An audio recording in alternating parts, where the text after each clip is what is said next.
تو ڈکی کے وکلا بھی تھک چکے ہیں, اس کے گھر والے بھی تھک چکے ہیں, ڈکی بھی تھک چکا ہے. ڈکی نے ایک پیشی پہ بولا بھی تھا کہ مجھے جتنے دن رکھنا ہے رکھو یار, ہماری جان چھوڑو. کوشش ہم لوگ کر رہے ہیں, ہمیں پتہ چل جائے, لیکن بہت ہی کچھ چیزوں کو اتنا ہائی لائٹ نہیں کیا جا رہا, چیزیں کچھ چھپائی جا رہی ہیں. ڈکی نے کیا ایسا قصور ہوا ہے اس سے کہ ادارے اس کو نہیں چھوڑ رہے. ریکوری پیسے کی, وہ تو پیسہ دینے کو تیار ہے, وہ تو ہر چیز آپ کو ڈے ون سے دے چکا ہے, بتا چکا ہے. وہ کوئی کرمنل نہیں ہے, گینگسٹر نہیں ہے, ہی از جسٹ اے یوٹیوبر. جیسے یہ ہاتھ پڑا ہے گیملنگ کا, چلیں ڈکی پہ ہی صحیح, تو کم سے کم لوگوں کو پتہ تو چل گیا کہ یہ گیمنگ سے پاکستان کے اندر بین ہے. بسم اللہ الرحمن الرحیم, السلام علیکم, میں ہوں آپ کا ہوسٹ عثمان زیب. ڈکی کی اگر ہم لوگ بات کریں تو ڈکی تو اس کی ضمانت ابھی تک نہیں ہوئی, لیکن دوسری سائڈ پہ اس کا دوست جو اسد ندیم اور بابا او پی ہے, اس کی ضمانت ہو چکی ہے. مجھے میسیج کر رہے ہیں لوگ بہت زیادہ کہ یار وہ امریکن نیشنل ہے, شاید اس پاسپورٹ کی وجہ سے اس کی ضمانت ہو گئی ہے, جبکہ ڈکی کی ضمانت نہیں ہو رہی. دونوں پہ سیم کیس ہے. تو میں آپ کو بتاتا چلوں, ایک تو دونوں پہ سیم کیس نہیں ہے, دونوں پہ ٹوٹلی ڈفرینٹ کیس ہے. اور ڈکی سے ریکوری بھی ہوگی ہے, آپ نے سنا ہی ہوگا 10 کروڑ پہ بتا رہے جی ڈکی سے ریکوری ہو چکی ہے, پلس کچھ ویڈیوز بھی سامنے آئی ہیں. پھر ڈفرینٹ لوگوں کے ساتھ اس کا ملنے کا انکشاف بھی ہوا, بہت ساری چیزیں. لیکن دوسری سائڈ پہ جو بابا او پی ہے اسد ندیم, اس سے کوئی چیز برآمد نہیں ہوئی. اس کا بھی 10 دن کا ریمانڈ ہوا, اور دوسری سائڈ پہ ڈکی کا آج 2 ماہ سے اوپر ہو گئے. ایک بات میں آپ کو بتاتا چلوں, میں نے ڈے ون سے یہ بات بولی تھی, بار بار میں نے تحفظات شو کیے تھے کہ بھائی جو ڈکی پہ گیملنگ کا مسئلہ تو ضرور ہے فرنٹ پہ, جو ہم لوگوں کو بتایا جا رہا ہے یا پھر ہے, لیکن اندر کیا کہانی ہے یہ تھوڑا سا ڈفرینٹ ہے. کیونکہ گیملنگ سے ریلیٹڈ نا اور بھی بندے گرفتار ہوئے, کوئی لڑکی بھی ایک ایمن نامی وہ بھی گرفتار ہوتی ہے, مختلف ایک اور لڑکا بھی گرفتار ہوتا ہے, سب کو چھوڑ دیا جاتا ہے. آپ نے دیکھو کہ ندیم نانی والا ایک پیشی پہ آتا ہے تو اسے اس کے موبائل لے کے رکھ دیے جاتے ہیں, چیکنگ وغیرہ ہوتی ہے, اس کو بھی جانے دے دیتے ہیں.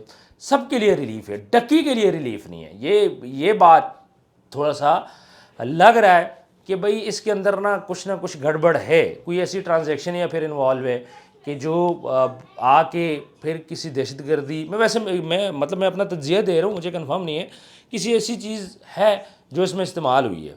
اور جہاں تک جوئے کی ہم لوگ بات کر رہے تھے کہ جوا تو وسیم اکرم نے بھی کیا, اور بھی کافی زیادہ اس میں ہیں انوالو ہیں بندے, ٹک ٹاکر انوالو ہیں, یوٹیوبرز انوالو ہیں, چھوٹے انوالو ہیں, بڑے انوالو ہیں. تو ان کو کسی پہ بھی ہاتھ نہیں ڈالا جا رہا. سسٹرول جی کا کور ٹھیک ٹھاک پروموشن کی ہے, اس پہ ہاتھ نہیں ڈالا جا رہا. ایک رجب بٹ پہ ہاتھ ڈالا گیا, یعنی کہ اس کے بینک اکاؤنٹ وغیرہ سیز کر دیے گئے ہیں.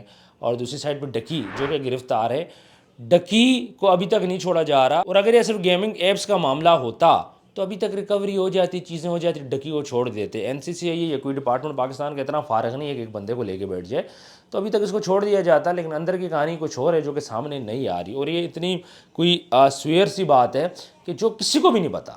پھر ڈکی کے گھر والے اس کی ضمانت نہیں کرنا چاہ رہے, ہائی کورٹ میں نہیں جا رہے, اس کے وکلا ہائی کورٹ میں نہیں جا رہے. جب وکلا پہ پریشر پڑتا تو وکلا کے یہ بات بولتے جی ہمیں تو گھر والوں نے منع کیا, آپ نے ہائی کورٹ نہیں جانا. ہائی کورٹ جاتے تو وہاں ابھی تک ضمانت ہو جاتی. میں بار بار ڈے ون سے یہ بات بول رہا ہوں کہ ان کو ہائی کورٹ کی طرف رجوع کرنا چاہیے. لیکن اب مجھے یہ بات سمجھ آ رہی ہے کہ اگر یہ ہائی کورٹ نہیں جا رہے تو کچھ تو ان کے دماغ میں چل رہا ہے, اور جو ان کے دماغ میں چل رہا ہے وہ ایسا پریشر ہے کہ جو ان کو اداروں کی طرف سے ملا ہے. اس کیس کے اندر اسٹیٹ خود انوالو ہے, کوئی اور اس میں انوالو نہیں ہے. دوسری سائڈ پہ چودھری سرفراز صاحب کی میں بات کروں, ان کے بارے میں تھوڑی سی نیگیٹو خبریں آ رہی ہیں. کہا یہ جا رہا ہے کہ پہلے تو ان کو یہاں سے کر دیا گیا تھا, اسلام آباد ٹرانسفر کیا تھا, پھر وہ 6 ماہ کی چھٹیوں پہ چلے گئے تھے. اب خبریں آ رہی ہیں کہ جی ان کو کرپشن پہ گرفتاری ہوگی ہے. یہ وہی سرفراز چودھری سے جو بڑا غصہ کرتے تھے, ڈکی کو بے شرم بولتے تھے, بڑا کچھ وہ بولتے تھے. اب اس قسم کی خبریں آ رہی ہیں. تو ان سب خبروں میں ہم لوگ دیکھیں جہاں اس ٹائم پہ پاکستان کے حالات, افغانستان سے لڑ رہا ہے, انڈیا سے لڑ رہا ہے, بہت کچھ پاکستان کے اندر ہو رہا ہے, وہاں پہ یہ اس کیس کو اتنا ہائی لائٹ رکھا گیا ہے اس کیس کو کہ بلکہ آپ کو تو اندازہ نہیں ہے اس بات کا, جب اب اس کے جو وکلا ہیں مایوس ہونا شروع ہو گئے ہیں ڈکی کے. مطلب اس کے وکلا کو بھی پتہ چل گیا ہے دیر از سم تھنگ ایلس, اور وہ سم تھنگ ایلس کیا ہے یہ اندازہ ہی لگا سکتے ہیں. ایگزیکٹ ان کے وکلا کو بھی نہیں پتہ. تو ڈکی کے وکلا بھی تھک چکے ہیں, اس کے گھر والے بھی تھک چکے ہیں, ڈکی بھی تھک چکا ہے. ڈکی نے ایک پیشی پہ بولا بھی تھا کہ مجھے جتنے دن رکھنا ہے رکھو یار, ہماری جان چھوڑو. پھر اس کے اکاؤنٹس لے لیے گئے سوشل میڈیا. اگر صرف پروموشنز ہوتی گیملنگ کی تو اتنا سختی نہ ہوتی, چلو ریکوری ہو جاتی, سارا کچھ ہو جاتا. اس کے اکاؤنٹ, اس کے انسٹاگرام اکاؤنٹ, پھر اس کی جو میسیج ہیں اروب جتوئی, انہوں نے انسٹاگرام پہ اپنی ساری چیزیں ڈیلیٹ کر دی, جو پچھلی پوسٹ تھی ساری ڈیلیٹ کر دی. کیوں؟ یہ بھی بڑی سوچنے والی بات ہے. مطلب ڈکی کے ساتھ اس کی میسیج ٹھیک ہے, ایک پروموشن کا معاملہ تھا, لیکن سائڈ بائی سائڈ آپ اس کے چینل جی این سی سی آئی والوں نے رکھ لیا, انسٹاگرام رکھ لیا, اس کے بینک اکاؤنٹس رکھ لیے, پھر اس کے بعد اروب جتوئی نے انسٹاگرام سے اپنا سارا کو ڈیلیٹ کر دیا. تو یہ ساری چیزیں دیکھیں رستہ کہیں اور جا رہا ہے. اور اب پہلے باتیں ہو رہی تھی جی ہر پیشی پہ کہ آج شاید ڈکی کو ضمانت مل جائے، اس کی وکلا کی طرف سے بیان آتا تھا، سب کچھ آتا تھا، لیکن اب وہ بیان آنے تھم گئے۔ وکلا نے یہ کہنا ہی چھوڑ دیا ڈکی باہر آئے گا، اس گھر والوں نے یہ کہنا ہی چھوڑ دیا کہ ڈکی باہر آئے گا، یا پھر ضمانت ہوگی یا پھر پیشی ہوگی۔ تو اس کیس کو لٹکایا جا رہا ہے، لٹکانے کے پیچھے کچھ نہ کچھ تو وجہ ہے، اس وجہ کے بارے میں ہمیں سوچنا پڑے گا کہ وہ وجہ کیا ہے جو سامنے نہیں آ رہی۔ اگر گیملنگ کا مسئلہ ہوتا تو ان کو نہ لٹکایا جاتا۔ میری تو اسی طبیعت خراب ہے، اس طرح میں سے بات نہیں ہو رہی، میں صرف آپ کو انفارمیشن پہنچا رہا ہوں جو میرے تک آتی ہے، کیونکہ آپ لوگ میسج کرتے ہیں، کال کرتے ہیں، ظاہری بات ہے امید رکھتے ہیں، تو پھر اس کی خاطر ہمیں بھی ویڈیو بنانی پڑ جاتی ہے، ورنہ میں آج میرے 4-5 دن ہے میں اسٹوڈیو نہیں گیا، میں بس گھر سے ہی اس ٹائم بنا رہا ہوں ویڈیو کہ چلے آپ کو انفارمیشن مل جائے۔ اور again come to the point, there is some thing.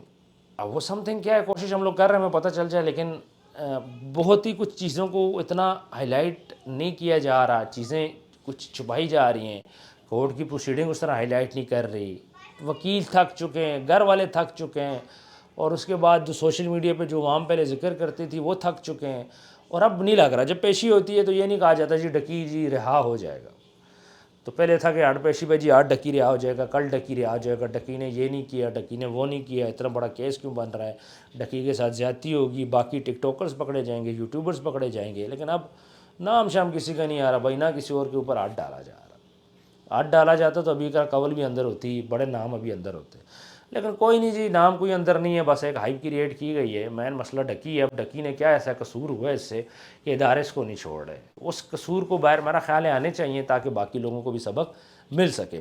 اس کے علاوہ لاہور کے اندر کورٹ میں میڈیا کورٹ میں آگ لگتی ہے تو یہ کہا جاتا ہے جی ڈکی کا ریکارڈ جل گیا، یہ وہ نہیں، وہ بھی فیک خبریں، کوئی ڈکی کا ریکارڈ نہیں جلا، ڈکی کا ریکارڈ وہاں پہ تھا ہی نہیں، سارے بول رہے جی ڈکی کے ریکارڈ کی وجہ سے اس کو جلایا گیا، نہیں، یہ نیگیٹو وے میں جا رہے ہیں۔ کوئی آگ لگی کس وجہ سے لگی وہ ایک سیپریٹ میٹر ہے، ڈکی کا اس کے ساتھ کوئی بھی لنک نہیں ہے۔ 10 کروڑ کی ریکوری جہاں پہ ہو چکی ہے تو مزید ریکوری بھی ابھی سامنے آنی ہے، لیکن 10 کروڑ پہ بڑی رقم ہوتی ہے، چھوٹی رقم نہیں ہوتی۔ اور اس کے علاوہ پھر آپ نے اس کے بٹ کوئنز وغیرہ وہ بھی لے لیے ہیں، 30-35 کروڑ تو بن ہی جائے گا۔ پھر اس کے بعد 1 ارب کا معاملہ ہے، چلو ریکوری پیسے کی، وہ تو پیسہ دینے کو تیار ہے، وہ تو ہر چیز آپ کو ڈے 1 سے دے چکا ہے، بتا چکا ہے، وہ کوئی کرمنل نہیں ہے، گینگسٹر نہیں ہے، ہی از جسٹ اے یوٹیوبر، نازک مزاج کا آدمی ہے، اے سی میں رہنے والا آدمی ہے، آپ نے اس کو گرمی میں رکھ دیا، بڑا کچھ اس چیز نے فیس کیا۔ وہ اتنا سخت جان بندہ تو تھا نہیں کہ اس پہ اتنی سختیاں کی جائیں، لیکن ڈکی پہ بھی سختیاں کی گئیں، اس کو رکھا گیا، پھر اس کو سارا انویسٹیگیشن اس سے کی گئی، تو سارا کچھ وہ دے چکا ہے، پھر اس کے بعد اس کو رکھنے کی وجہ میری سمجھ میں نہیں آتا۔ اگر آپ لوگوں کی سمجھ میں آتا ہے تو کامنٹ سیکشن میں مجھے ضرور بتائیے گا، لیکن میری سمجھ میں یہ بات بالکل بھی نہیں آتی۔ اور اسی طرح ملک کے اندر اور بہت سے ایسے کیسز ہیں کہ جو پیک پکڑتے ہیں لیکن ساتھ ساتھ ختم ہو جاتے ہیں، لیکن ڈکی کا معاملہ آج 2 ماہ سے زیادہ ہو گئے، ختم ہونے کا نام ہی نہیں لے رہا، اور مایوسی ہر طرف چھائی ہوئی ہے، کوئی نہیں لگ رہا کہ ڈکی ریلیز ہوگا۔ ڈکی تب ریلیز ہوتا ہے، دیکھیں جو ہماری چھوٹی کورٹس ہوتی ہیں نا، ہماری سیشن کورٹس ہیں، ڈسٹرکٹ کورٹس ہیں، ان سے کچھ فیصلے نہیں آتے، یہ چھوٹی کورٹس ہیں، یہ اتنا باہر نہیں اٹھا سکتے، جو باہر اٹھا سکتی ہیں وہ بڑی کورٹس ہوتی ہیں، آپ کی ہائی کورٹ ہے، آپ کی سپریم کورٹ ہے، تو بس بڑی کورٹ کی طرف وکلا نہیں جا رہے، اور وکلا نے آخر تنگ آ کے یہ بول دیا جی میں ان کے ڈکی کے جو گھر والے ہیں وہ ہمیں نہیں جانے دے رہے، اور ڈکی کے گھر والے اس لیے نہیں جانے دے رہے کہ ان کے اوپر پریشر ہے۔ پریشر کس کا ہے؟ سامنے این سی سی ہے، یہ ڈپارٹمنٹ ہے، ڈپارٹمنٹ نے بولا کہ بھئی آپ نے نہیں جانا تو بات ختم ہوگی۔ ڈپارٹمنٹ سے اوپر پاکستان کے اندر کوئی چیز اسٹرانگ نہیں ہے، جب ایک ڈپارٹمنٹ آپ کے خلاف آ جائے تو پھر بڑی مشکل پڑ جاتی ہے، اور یہ ہم سب لوگوں کے لیے سبق ہے۔ اچھا، جن لوگوں کو آواز صحیح نہیں آ رہی تو تھوڑا سا میرے گلے کا مسئلہ ہے، ٹریٹمنٹ چل رہا ہے، انشاءاللہ جلد بہتر ہوگا، پھر اسٹوڈیو میں جا کے اچھی اچھی ویڈیو بنائیں گے۔ بس رائٹ ناؤ انفارمیشن تھی، میں نے آپ لوگوں کے ساتھ شیئر کی کیونکہ آپ لوگ ڈیمانڈ کرتے ہو، اور دعا کریں گے ہم لوگ یہ ڈکی کا مسئلہ حل ہو جائے۔ لیکن اب اگر آپ نے ڈکی کو سزا دینی ہے تو پھر ان لوگوں کا بھی مداوع کریں جن لوگوں نے ان کی پروموشن دیکھ کے اپنے پیسے نقصان کیا، ڈکی سے پیسے لے کے ان لوگوں کو پیسے تھے، یہ بھی ایک اچھی آپشن ہے۔ جن جن لوگوں کا نقصان ہوا، پروف تو سب کے پاس ہوتے ہیں، ٹرانزیکشن سب کے پاس ہوتی ہے، تو ڈکی سے پیسہ پکڑو، سب کے حوالے کرو، چیزوں کو کلوز کرو، اور اس کے علاوہ جو مزید لوگ ہیں ان پہ بھی ہاتھ ڈالو تاکہ لوگوں کو پتہ چلے ٹھیک ہے جی ڈکی وکٹم نہیں ہے، اور بھی لوگ اس کے وکٹم ہیں، تاکہ لوگوں کو تھوڑا پتہ چل چکا ہے۔ رائٹ ناؤ مجھے یہ لگ رہا ہے جیسے گیملنگ پاکستان کے اندر صرف ڈکی نہیں کی ہے، بس پیسہ ڈکی نہیں کمایا، اور تو کسی نے کمایا نہیں ہے۔ اسٹرالوجی کو دیکھ لیں، مزے سے اپنا ولاگ بنا رہے ہیں، اپنی عیشی مار رہے ہیں، گھوم پھر رہے ہیں، ان کے بجے بھی ولاگ بنا رہے ہیں، کسی کو ٹینشن ہی کوئی نہیں ہے۔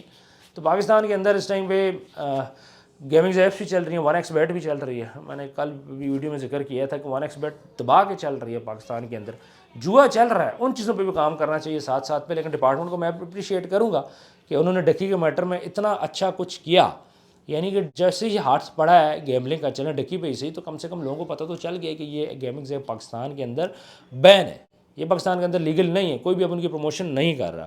اور مزے کی بات کہ گیمنگ ایپ والے ابھی بھی لوگوں سے کانٹیکٹ کر رہے ہیں پروموشنز کے لیے, اور اچھے خاصے پیسے دے رہے ہیں. اب چھوٹے انفلوئنسر کو ٹارگٹ کر رہے ہیں کہ چھوٹے کو ٹارگٹ کر کے اس کو تھوڑا لالچ دے کے اس سے پروموشن کرائی جائے. تو اس قسم کے معاملے جی چل رہے ہیں ملک پاکستان کے اندر. اللہ کرے گا انشاءاللہ یہ سارے معاملات جلد حل ہو جائیں گے, اور میں یہ چاہتا ہوں کہ جو اصل بات ہے وہ باہر سامنے آ جائے. میں اصل بات کو باہر لانا چاہتا ہوں, میرا مقصد یہ ہے, اور انشاءاللہ اس کے لیے میں کوشش کروں گا, جو بھی ساتھ اپڈیٹ ہوگی آپ لوگوں کے ساتھ شیئر کروں گا. جن لوگوں نے ابھی تک چینل کو سبسکرائب نہیں کیا, آپ چینل کو سبسکرائب کر لو. ملتے ہیں نیکسٹ ویڈیو میں. اللہ حافظ.